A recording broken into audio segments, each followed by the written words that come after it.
Another glorious morning. Anyways. Man, no matter how hard I try, I'm still not a morning person. Like, yes, I get up. Yes, I go outside early. Yes, I do chores early. But I just, like, I'm more of a nighttime person. That's why I stay up and do stuff until midnight or 1 o'clock in the morning, whatever. There's Chloe and Rubble. Is he happy you're home? Everybody got home yesterday, so we have a cousin running around here too, somewhere. The kids, they're over there. Okay.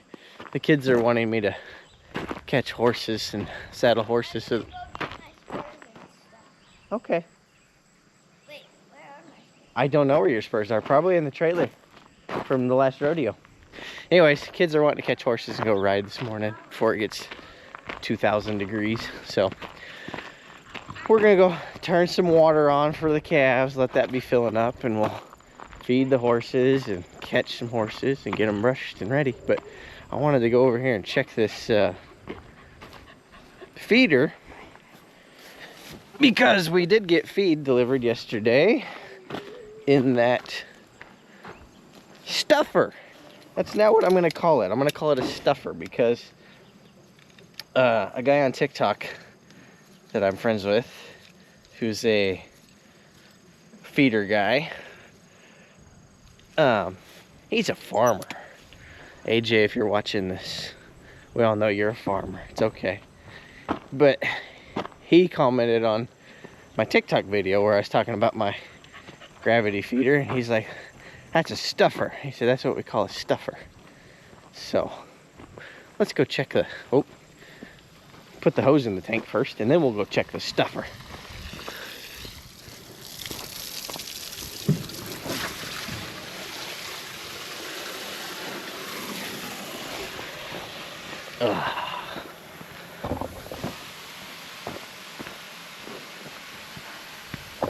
I'm gonna do a no-no. I'm gonna climb over the gate, but notice where I'm doing it at.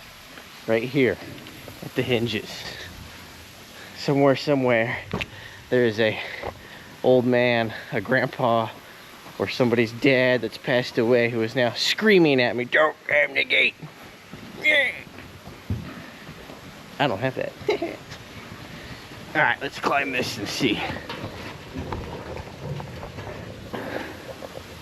Well, I can't see down in there to see how much is left. I have to get a ladder, but these guys should eat about 1,500 pounds a day. So this feeder, hang on, sorry, there was a cobweb. Anyway, so this feeder held about 4 tons. So this feeder should last about 5 days is all. But I can't see from this fence because I can only see maybe a foot down in the feeder. So the stuffer.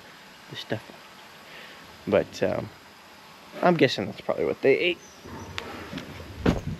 There's a good look at how it works. They just come up here, and as they lick on it, it just falls down in here into the pan, and then they can eat it. I mean, these were a pain in the butt to build. There was lots of cuts, lots of angles. I probably overbuilt it because most of the things that I build, I overbuild. I wanted it to work well. I don't want it to not have a lot of waste. And so I really, took a lot of time. So like, for instance, this is not just a butt joint.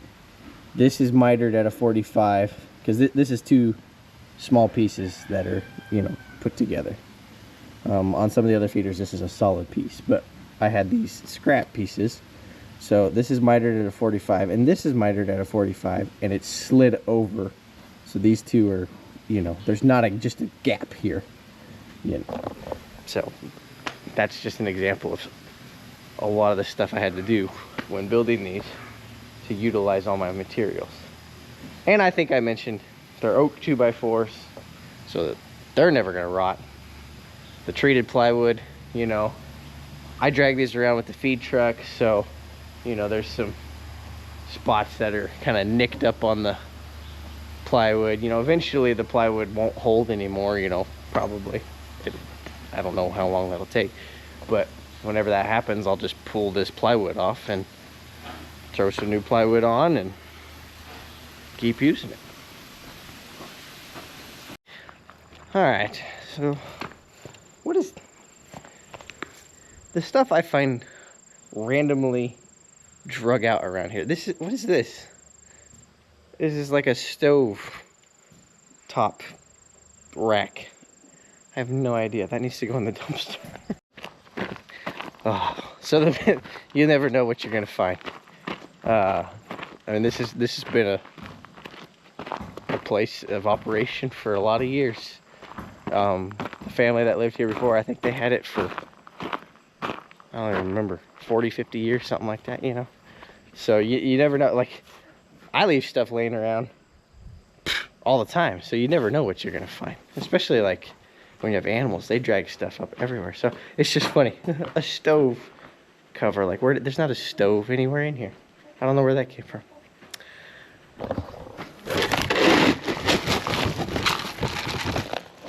All right, so this is a scoop of Opie feed. This is Purina's Ultium Growth, because Opie is our little baby. Oh, although he's not so little anymore. He's finally growing up.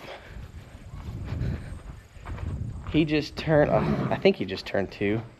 I'd have to pull his papers. So this is Opie. Opie's our little registered, oh boy, you gotta do this with, oh, there we go. Our little registered quarter horse.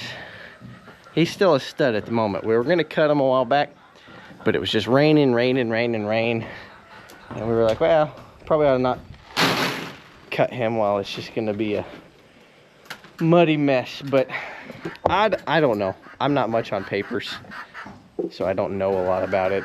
But I asked some people who knew some stuff, and they were like, oh yeah, he's papered up real good. So I don't know. He's a cowy little turd, I can tell you that. You put some cows in here, and he will chase them, bite them. You put them in this lane right here when you're working cows. I was working some calves one night, and I had like 3 or 4 calves in here, and I let Opie out of this pen to get him out of the way, and he went and grabbed those 3 calves and pushed them all the way up here and brought them up the alley for me.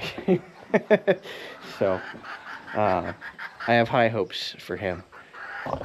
I haven't started him under saddle or anything like that. You can pick up his feet and trim his feet, and he's halter broke, and he's got decent manners, but I really haven't started him doing anything yet.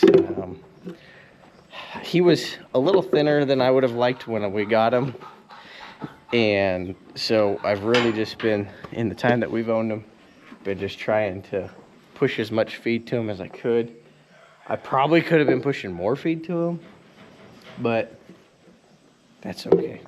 I think he's growing just fine. I weigh him on the scale, and I've never raised a horse from yearling on. You know, I usually buy horses that are just ready to throw a saddle on and go.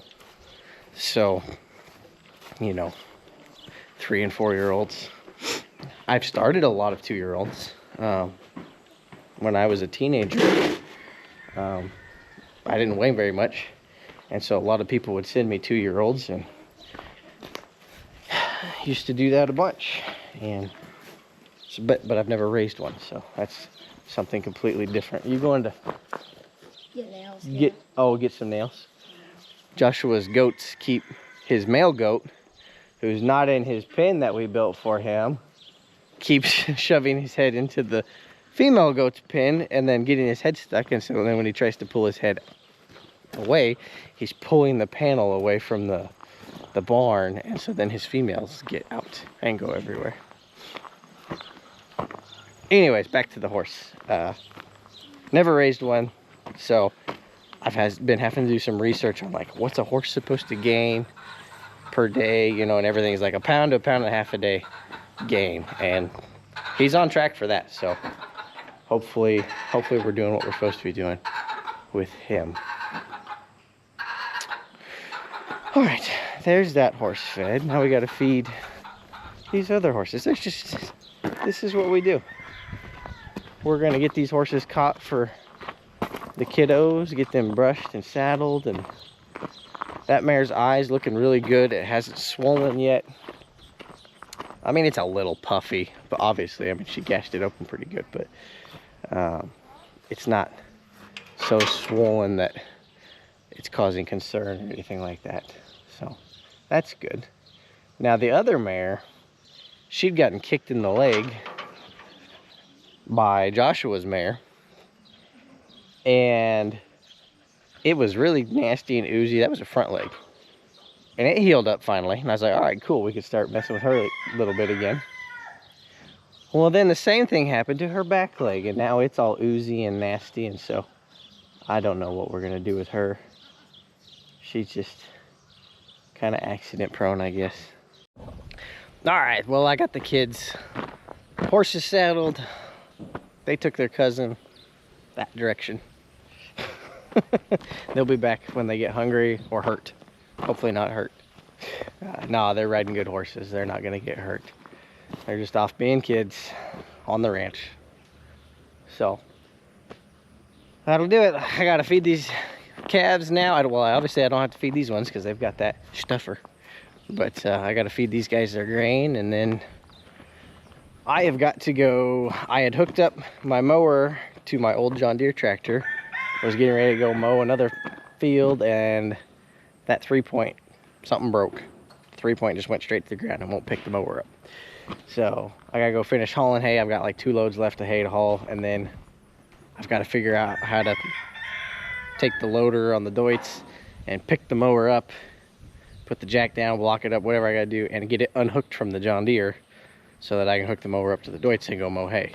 And then we gotta figure out what's broken in the Deere. I'm guessing there's a, I don't know, it's not fluid related. I think it's, something came loose. Maybe, I don't know if there's a linkage in there, or it's not, well, something from the lever to the 3-point. Something in between there is no bueno. So we gotta figure that out. But anyways, thanks for sticking around. Go check us out on TikTok, Instagram, Facebook, all the places. We got a website, all the things. Thanks for sticking around to this point.